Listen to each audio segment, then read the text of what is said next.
आरक्षण कोणतंही असो, मात्र केंद्रबिंदू हे जालनाच, असंच काहीच चित्र मागच्या 2 ते 2.5 वर्षापासून जालना जिल्ह्यात निर्माण झालंय।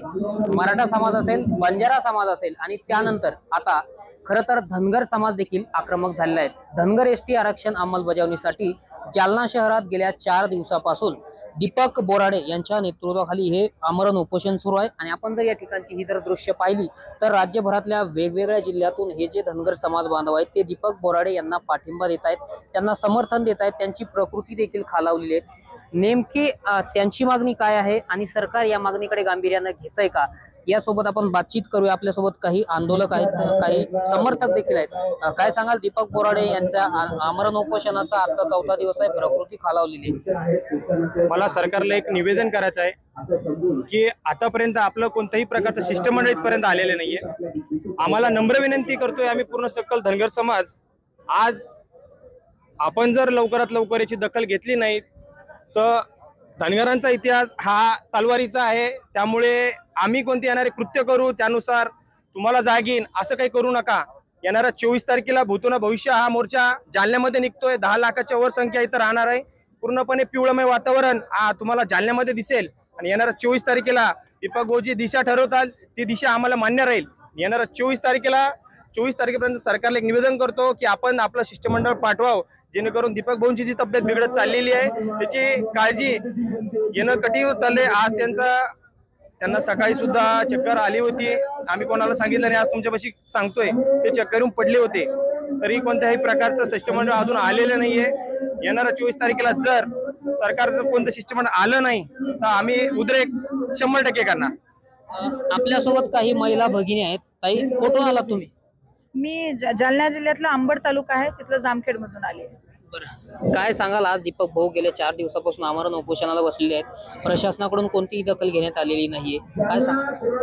मला एकच सांगायचं आहे की प्रशासनाकडे दखल न घेण्याचं कारण म्हणजे हे जातीवाद करतायत की यांना कुठल्या प्रकारचं दडपण आलेलं आहे की जर ह्या समाजाकडे गेलो तर हा समाज माझ्या निवडणुकीकडे लक्ष देणार नाही, त्या समाजाकडे गेलो तर हा समाज माझ्याकडे कानाडोळा करेल।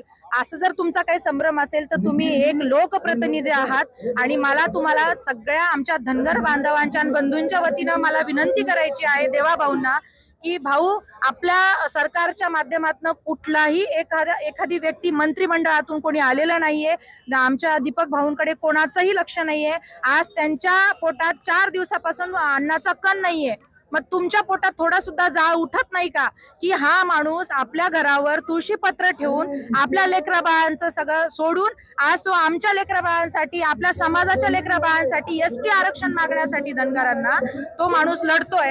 आणि तुम्हाला एकदा सुद्धा या सरकारला जाग येत नाही की बाबा एकदा जाऊन तिथं विचारावं यांच्या मागण्या काय आहेत। मला एकच आपल्या वतीनं TV9च्या वतीने एक सांगावं असं वाटतंय की बाबा रे, एकदा तरी आमच्याकडे येऊन बघावं की या समाजाचं सुद्धा आज मेंढपाळ बांधव कुठे कुठे फिरतायत, पण आमचा मेंढपाळ बांधव कष्ट करून एक IAS अधिकारी होतो। जर एसटी आरक्षण मिळालं असतं तर अजून 4-5 लोक आमचे घडले असते IAS अधिकारी म्हणून। एकच विनंती आहे की एकदा तरी लक्ष द्यावं आणि जर नाहीच दिलं तर दीपक भाऊंच्या सांगण्यावरून 24 तारखेचं आपलं एक मोठं आमचं आंदोलन आहे। आज आमच्याकडे निसर्गाचं सुद्धा वादळ आलं होतं, पण या पिवळ्या वादळानं ते निसर्गाचं वादळ सुद्धा फेटाळून लावलं। कारण की जे मंडप पडलेला होता, मला असं वाटतं की देवाला सुद्धा माहितीये की बाबा हे आरक्षण मिळालं पाहिजे, कारण कधींचं हे रेखाटलेलं आरक्षण आहे आणि कॅबिनेटमध्ये सारखं सांगितलं जातं किंवा संसदेत म्हणलं जातं की आम्ही मांडतो, पण अद्याप देखील सुद्धा मांडलेलं गेलेलं नाहीये। मी देवा भाऊंना एकच विनंती करते की एकदा तरी इकडे कानाडोळा करावा, म्हणजे कानाडोळा न करता इकडे तरी लक्ष द्यावं, हीच एक विनंती आहे। काय सांगाल ताई?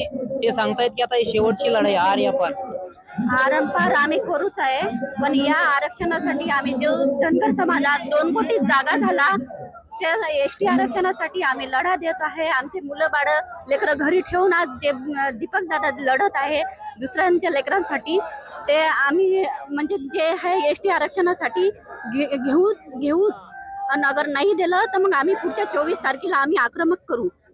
या आजी सुद्धा आपल्या सोबत आहे। आजी, कुठून आले तुम्ही?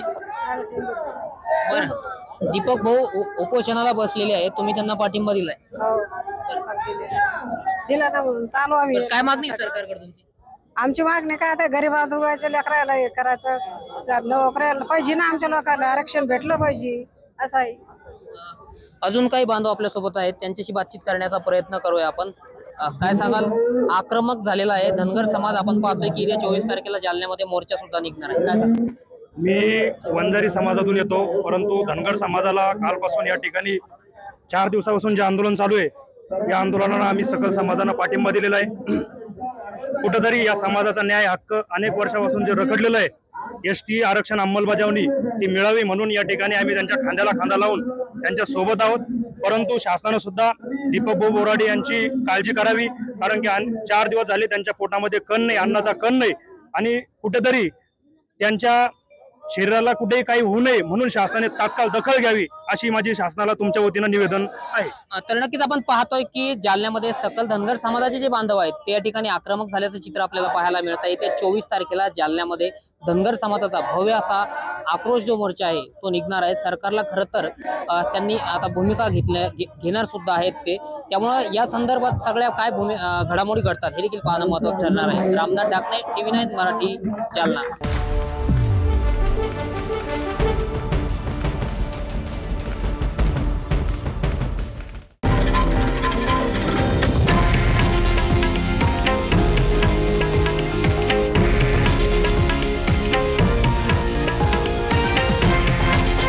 हे आहे देशातील नंबर 1 न्यूज नेटवर्क आणि आपण पाहत आहात TV9 मराठी, एकमेव.